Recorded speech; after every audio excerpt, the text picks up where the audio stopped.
Welcome back. So last lesson we talked about how we could set up fake methods to kind of produce code in our actual interfaces right here.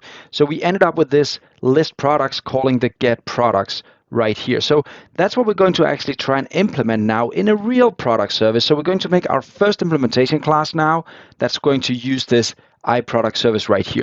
Now again, you could skip unit testing completely and just jump in here and just add the product service very quickly, but we are going to do a test driven. So step one is going to be doing a bit of plumbing before we continue.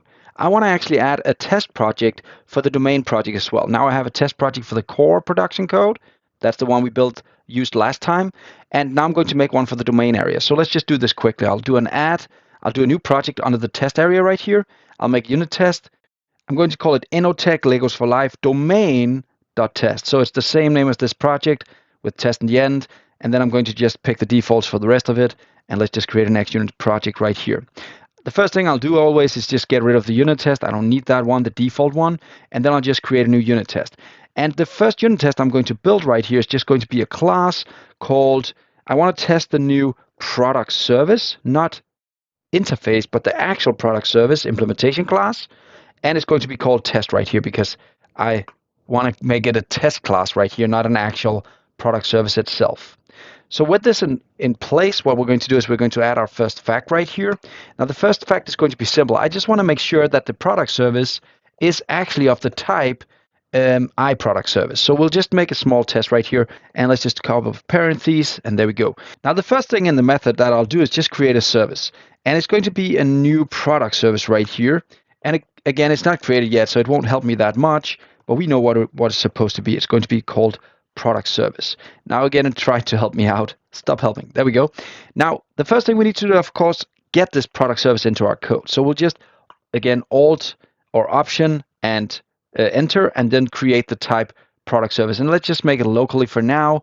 And then we'll do the next step, which is going to be a symbol assert true right here, because we want the product service to be or is an iProduct service right here. iProduct service. But again, it doesn't know about that, so we need to do a little bit of import right here in order to do that. And in order to do the import, we need to reference another project. I'll do it manually, but you could just Alt Enter and just do it using that command right there. But let's just add the reference right here first. And when I look at my references, the one I need is going to be the reference for the core actually right here. I'll say add that one, and now I can go and find access for the iProduct service right here, which resides in the core. So doing the unit testing again, every time you do a unit test, you'll actually slowly start building knowledge about where your packages are hiding in your system and how they're working together, right?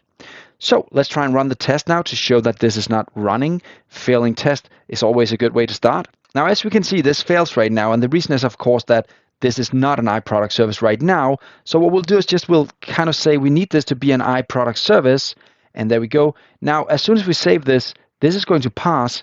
But in order to call yourself an iProduct service, the product service needs to do an implementation of the missing members, which in our case is just a new method that we built last lesson.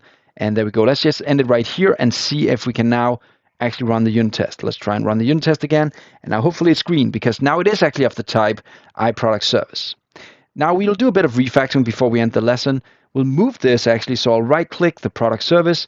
I'll say refactor. I'll say move. Now I want it to be moved to another folder.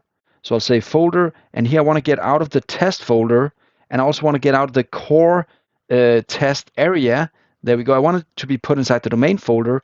And actually, I want it to be put inside a new folder that I'm going to call services. That's the new folder, by the way. It needs to be uppercase, services, and I want an S in the end. So I want it to be moved into this new folder, which will then be created for me. Let's just do a next right here and a next. And let's see what happens. I'll add this to Git and see now that there's a new folder up here on the domain called product services. There we go. Now we need to go back to our product service test because it doesn't know about this new folder. So we need a new reference for that new project. And there we go. We'll find the domain project and just add that one as well.